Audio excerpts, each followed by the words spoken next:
Pau pau pau. Halo semuanya, kami dari tim BTM Bisikan Tengah Malam mengucapkan minal aizin wal faizin, mohon maaf lahir dan batin. Juga, selamat datang kembali di Podcast Sabda Juara 910. Seperti yang kalian tahu, kalau tim Bisikan Tengah Malam lagi ngadain special event khusus Idul Fitri yang bakal bawain cerita-cerita creepypasta sesuai sama yang Ayi pilih nih di vote kemarin. Kali ini, Kapten gak sendirian. Ada satu orang lagi yang bakal temenin Kapten buat bawain cerita creepypasta yang bisa buat bulu kuduk kalian merinding. Oleh karena itu, simak terus ya, dan ingat, jangan oleh ke belakang. Waktunya untuk tidur. Denial sudah dekat. Tapi anak penurut tak perlu takut. Tutup mata kirimu, lalu yang kanan. Saatnya ucapkan, selamat malam. Hingga aku berumur 9 tahun, aku tak banyak memikirkan tentang arti lagu itu.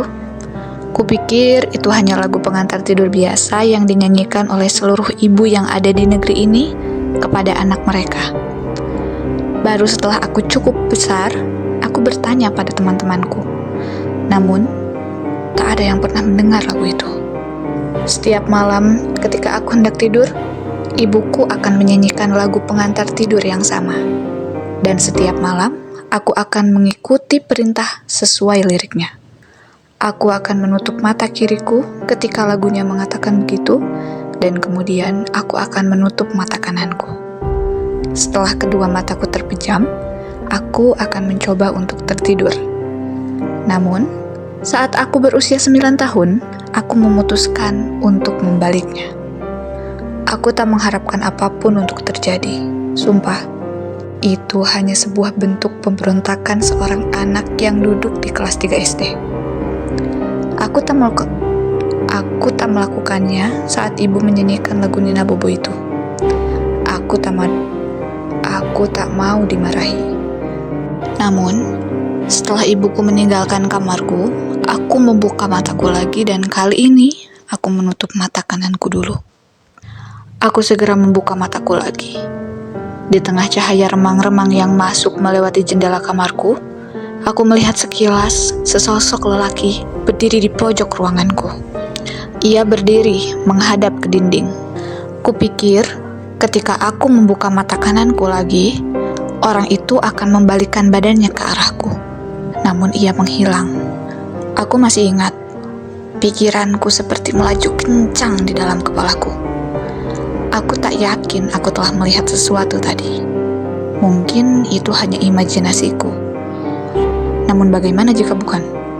Bagaimana jika sesuatu memang ada di sana? Sesuatu yang hanya bisa kulihat dengan mata kananku yang tertutup. Aku tak pernah melihatnya sebelumnya di kamarku sebelum ini. Ia tak pernah menggangguku. Jika ia benar-benar ada, mungkin saja ia tidak berbahaya.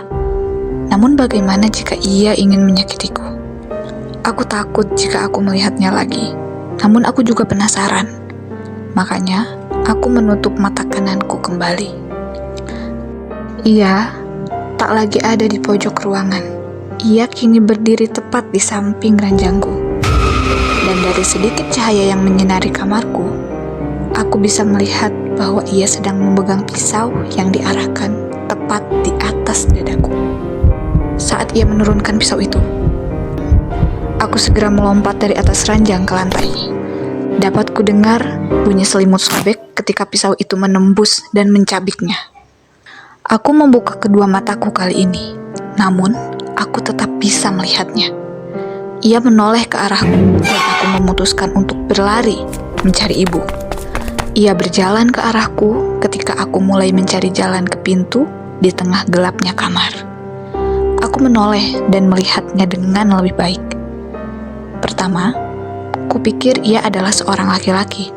Namun sekarang aku yakin, bukannya aku mengatakan ia perempuan, namun wajahnya tampak tak bisa dibedakan. Apakah ia laki-laki atau perempuan? Mungkin ia keduanya, atau bahkan mungkin bukan kedua-duanya. Aku tak memperhatikannya dengan saksama. Karena saat itu yang kupikirkan hanya bagaimana menyelamatkan nyawaku darinya. Namun, Ada 3 hal yang kuingat tentangnya. Ia hanya memiliki satu mata yang menyala dan terbuka lebar. Tidak, matanya tidak terpusat di tengah. Namun, matanya ada di sebelah kiri seperti mata manusia normal. Dan di tempat di mana seharusnya terdapat mata kanan, tak ada apapun di sana. Tak ada lubang, tak ada goresan. Hanya kulit yang halus seolah tak pernah ada apapun di sana. Namun itu bukan hal yang paling aneh dari dirinya. Hal lain yang aneh adalah mulutnya. Ia tersenyum, mulutnya membuka lebar. Namun di sana, di antara kedua bibirnya, seperti tak ada bukaan atau rongga mulut. Bahkan tak ada gigi. Yang kulihat seperti lempengan keramik yang rata dengan garis-garis yang menyerupai gigi dilukis di atasnya. Dan hal yang paling aneh juga menyeramkan adalah kukunya. Ia hanya memiliki satu kuku. Apa yang aku kira sebagai sebuah pisau, ternyata bukanlah pisau sama sekali. Aku baru menyadari bahwa itu adalah kuku jari tengahnya. Jari-jari lain di tangannya nampak normal. Namun jari tengahnya membesar dengan ukuran yang menjijikkan dan kuku yang tajam juga melengkung seperti pisau, mencuat di ujung jari tersebut. Aku berusaha keras membuka pintu, namun pintu itu sepertinya macet. Makhluk itu terus mendekatiku sambil meringis-bengis. Pisau? Bukan, maksudku kukunya terarah kepadaku. Akhirnya, di detik-detik terakhir sebelum ia berhasil menghujamkan benda tajam itu ke dadaku, aku berhasil membuka pintu dan berlari sambil menangis menjerit-jerit menuju kamar ibu. Aku tak menoleh. Aku terus berlari, dan ketika aku sampai di depan kamar ibu, aku langsung membukanya tanpa mengetuk terlebih dahulu dan melompat ke atas tempat tidur. "Ada apa, sayang?" ucap ibuku. Ibuku sepertinya telah tertidur dan kurasa aku telah membangunkannya. "Aku melihatnya, Bu. Aku melihat the nail," ucapku dengan terisak. "The nail?" tanya ibuku. Aku segera melingkarkan tanganku di pinggangnya untuk memeluknya. "The nail, dari lagu itu." Aku menutup mata kananku dulu lalu aku melihatnya. Ibuku kembali bertanya, "Lagu apa, Nak?" "Ibu tak mengerti maksudmu." Aku menatap ibuku dengan mata berkaca-kaca. Lagu Nina Bobo yang selalu ibu nyanyikan setiap malam di kamarku sebelum aku tidur. Wajah ibuku langsung tampak merasa bersalah. Ia berkata seperti ini, "Nak, maafkan ibu. Ibu tahu ibu salah. Karena selalu pulang larut malam sehingga agak mengabaikanmu. Namun, ibu tak pernah menyanyikan lagu Nina Bobo di kamarmu. Tiap kali ibu masuk ke kamarmu untuk mengucapkan selamat malam, kau selalu sudah tertidur. Dan ibu tidak pernah lagi masuk ke kamarmu." Oke, terima kasih Kapten Ai buat ceritanya yang serem juga ya. Sekarang giliran Rainy yang ceritain salah satu cerita serem yang mungkin bikin kalian sedikit trauma buat ninggalin HP kalian sendiri. Ada seorang wanita, ia mempunyai anak yang masih berumur 6 tahun. Suatu hari, dia baru membeli ponsel baru. Saat ia pulang setelah bekerja, dia mulai memasak makanan untuk makan malam dan meninggalkan ponselnya di meja dapur. Anaknya datang ke dapur dan melihat ponsel ibunya. Dia bertanya kepada ibunya, apakah boleh jika ia bermain dengan ponsel ibunya. Dan ibunya mengizinkannya selama ia tidak menelpon seseorang atau menghapus sebuah pesan.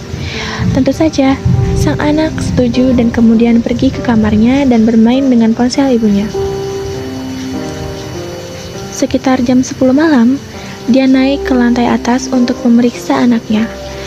Dan kemudian ia melihat bahwa anaknya telah tertidur pulas di tempat tidurnya, sedangkan ponsel ibunya tergeletak di lantai di samping tempat tidur. Dia pun mengambilnya dan kemudian memeriksa ponselnya meskipun sudah jelas bahwa anaknya tidak menghapus apa-apa. Dia melihat beberapa perubahan kecil. Dia telah mengubah tema, latar belakang, dan mengganti nada dering lama dengan yang baru. Dia menyadari bahwa anaknya telah mengambil beberapa gambar dengan kamera ponsel. Dia membuka folder foto dan melihat-lihat. Imut sekali, pikirnya.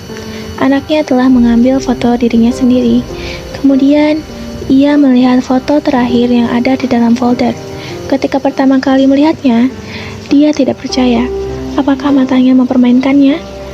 Itu adalah foto dari anaknya yang sedang berbaring di tempat tidurnya.